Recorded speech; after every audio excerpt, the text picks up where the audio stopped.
Hey YouTube, how's it today? We have a good one today. We're going to be working on a 2018 Honda Civic, and we're going to go over a bunch of things that hopefully will help you install your system better.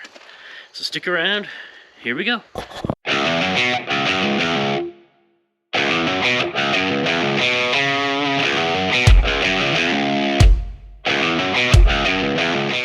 Hey everyone, welcome back to another exciting episode.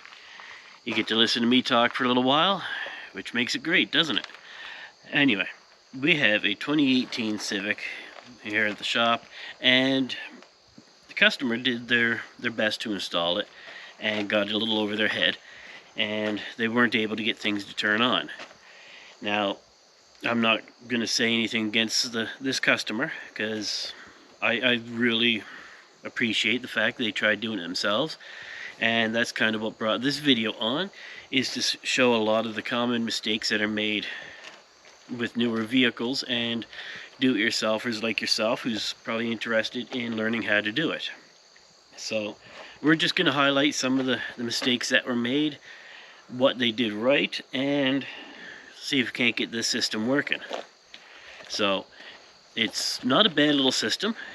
We have in the back, we have an RP 1200.1 amp from Scar. They have a little kicker line-out converter up there, and then we have a wonderful Sony Explode sub. Sub could use a little help, but the amp and everything else, it's pretty good. So we're going to look this car over. We're going to figure out what they did wrong, figure out what they did right, and highlight both, because like I said, I'm all for people trying to do it themselves, help out, give some advice here and there, and let's see if we can't get this working. So stick around, here we go. Alright, so we're going to start with the basics. As you can see, we've taken the amp and sub out of the box, or out of the trunk, to get everything situated and figure out where we stand.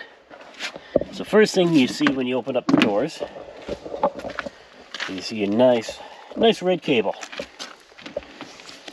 running all the way through the car and then up through the firewall. I haven't quite looked there yet to see where it goes through, but we're going to have to pull that back in order to tuck that out of sight. So that's the first step. Let's get that wire tucked out of sight and run proper. So guess what I'm going to go do. Alright, so here we are with the first common mistake. And I think people do it just because it makes it easier. See if we can't tuck you up under the dash here and get some light up there. And what they've done is they've moved the grommet and just ran the wire under the grommet. See if we can't get that. There we are. That becomes an issue in multiple ways. The first, you've now opened up a wet spot, or a spot that moisture, snow, all that stuff can get into the cab of your vehicle. But depending on how tight that rubber is against the wire, it can actually cut the wire, cause a short, and give you lots of problems. So we're going to pull it out completely. We're going to run it proper and show you what it looks like after, and continue on through the car. So be right back. We're going to rerun that wire. Alright, so we have fixed up the power wire through the firewall. Not going to see much change here. I've left a little bit of slack because I plan to make some kind of a fuse holder for right there. Something to mount that fuse holder on, and that way it's not just sitting there drifting around, whatnot. Then we'll have it all covered over. However, the main problem we had was up here underneath the dash. So let's get you back up under there, and as you can see, we've got it all covered over again, but the wiring is now through the grommet there. It's kind of hard to see it now. I tend to try and make it look as factory as possible. But you can see the grommet's not sticking out anymore. The wire's not through the metal. And it's tucked in there quite nicely. And then we're going to run it down along, run it through that wire chase down there, and go from there. We've already pulled out the back seat, which isn't hard. On here, you have little latches. You pull outwards, and it releases the lock, and then you can lift the seat up. And it gives you all the access to everything underneath the seat you need to run the power wire to the back. So we're going to go hook up the remote on wire, because that's issue number 2 that they had with this, and they said that it wouldn't turn on. So I haven't looked up yet whether that kicker module up here does DC offset, but the amp doesn't. So if this does, the amp doesn't, it's still not going to work. So we've got to turn around, run a remote on wire back to the trunk. Then we're going to get rid of these wires, get rid of this whole bundle here, and go from there. The one thing I will say, at least I used heat shrink. So that's a bonus. Don't know what's under it, whether it's soldered or just heat shrunk, but haven't looked. But right now, we're going to get that remote on wire run and get that going. So stick around and I'll show you how we do that. Alright everyone, we've been busy at it, and we've got the power wire run to the back of the car. I'm going to show you that here in a second. We did run the remote on wire, and what I like to do, especially in these Hondas, is I go right to the ignition harness. So I take the steering column apart and go to, in this case, it's the white wire. That's your accessory. I like going here with these cars because you've got a substantial wire, 12 gauge right there. You know it can handle a little bit of current, and then it's all tucked back in nice and neat, and then it goes down kick panel, and then it's going to go all the way through the everywhere else, through the wire chases to the back of the car, and follow the same thing right here. I still got to zip tie it up out of the way. Goes through here and then goes to the trunk. Now, I don't always use the ignition harness. I like to do it when there's no other option. If the amp or the line out converter has a DC offset or a line out or a remote out feature, I like to use that rather than going to the car wiring. But this one here had neither, so in a case like this, that steering column is where I prefer to go. Easy to get to, good wire, thick wire, so you know it can handle the half amp that the amp is going to take to turn it on, just to trigger it. So now that that's all wired up, now we can, like you just saw, I got to put a couple zip ties, touch it up a little bit, and then we get to tackle that line out converter, which is right there. It's not going to be too bad. I got to take a look to see what exactly they did. Cut this down, get rid of 300 feet of wire, get rid of these, don't need those, and work it from there, and then see if it can't not have wires dangling everywhere.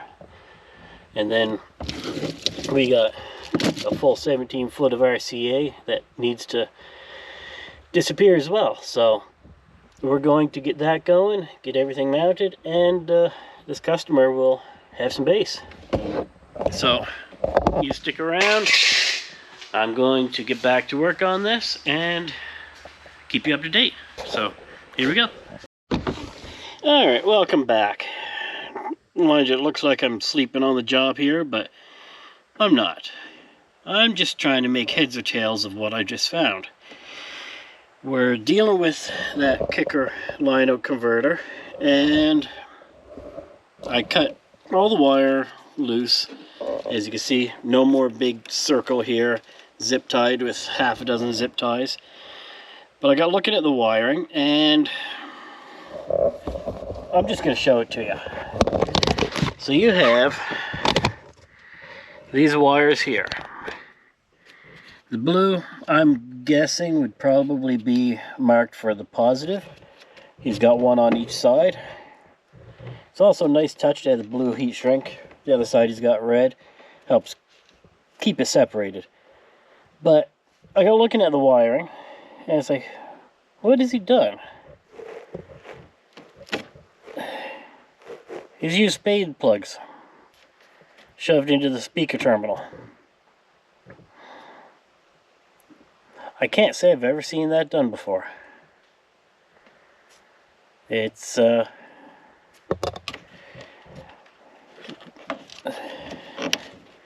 now we'll be able to close that back over. I'm going to get the wire back along here. We're going to solder it, tape it back up, and wrap it all within the split loom there. And same with the other side. That way that's closed off, it looks factory, and you don't have wires hanging everywhere. If you've seen that before, let me know how it worked out for you. Like I said, I've never seen it. To me, it's just a loose spot that's going to create issues and get pulled out easily, especially with the wires dangling like they were. And I just see issues happening. So, but let me know if you did that and if it worked for you. And if it did, great. If not, well, now we know a better way to do it. So I'm going to go do that better way, and we'll be right back. Alright, so as you were watching, we were doing the line-out converter now to get fixed up and cleaned up. And we've done that. You can see there's no more wires hanging off of there. Hanging everywhere, zip tied in a big loop. I mean, that looks a lot better.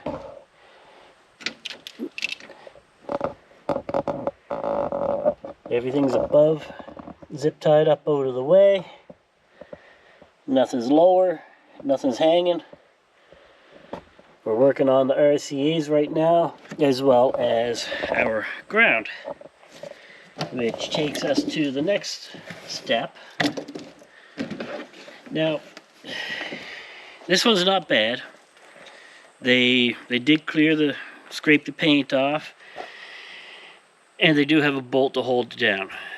So it is solid, but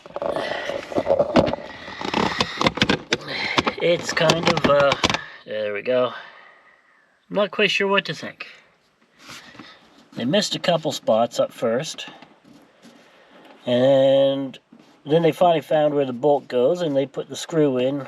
I think they put the screw in first, and it's just a self-tapper, nothing fancy. The problem with this, and while it is solid, it is cleaned off, is if you look underneath, you can see where it is up there. Try to find it there. It goes straight through to the underside of the car, to the open elements outside. So now as you're driving, there's rust around the outside, which tells me that water either pools or sits there, allowing it to rust. So that water is going to then get inside the car, and you're going to have a wheel well full of water. That spot's going to be rusty, and that's going to give you a lot of grief in the future. So we're going to move it to somewhere where it's not exposed to the outside, to let water and stuff inside the car, and try and make it a little bit better. So far, I think we've done pretty good. All we have left is this ground, and then mount the amp, hook it up, and see if everything works. So I'm going to go remove that ground, find a new suitable location for it, and we'll show you how we do it. So stick around. Alright everyone, so as you've been watching, we've been going over some tips, advice, what not to's, and how to fix things with car audio. And like I said, there hasn't been anything too majorly bad with this car. A couple things that were not good, but I guess the worst one so far was the power wire. The ground wasn't great, but at least it cleaned the surface and bolted it solid.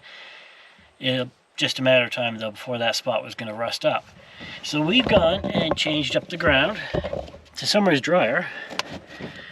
So now we have right there is bolted. There's a double piece of metal right there, twice double thick. We got our Positech bolt holding it, and everything is as solid as can be. And with it being inside, it's never going to have to worry about moisture, rust, or becoming an issue. And then we went ahead and got everything else wired up and situated. So we've tested it. It works. Sounds pretty good. For what it is, like I said, you had your Sony Explode 1200 watt sub in a classic triangular shaped vented box that was very well known for the Kenwoods that would come in them in the day. Then you have the Scar Audio RP 1200.1 amp. I've still got a little bit of tidying up to do and make the fuse holder mount under the hood, and we'll be done. So I'm going to clean that up. I'm going to make that mount. Then I'm going to show you what we've done, what it looks like, and get this back to the customer and let them go thump down the road to some bass. So stick around. Be right back.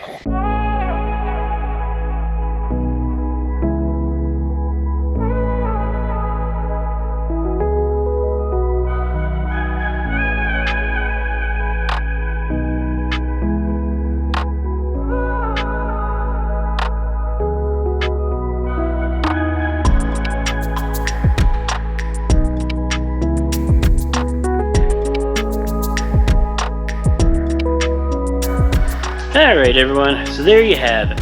You just saw that stereo install. We've cleaned up a lot of the connections, made things better, a little more solid. You didn't do too bad for a DIY person doing it at your home. Just a young guy, so I give him some credit for it. If he sees what has been done, he can learn from it. And maybe if he decides to go another route someday, he'll learn from these and his next job will be that much better. But you saw the Scar Audio RP 1200.1 hooked up to that Sony Explode 1200 watt sub.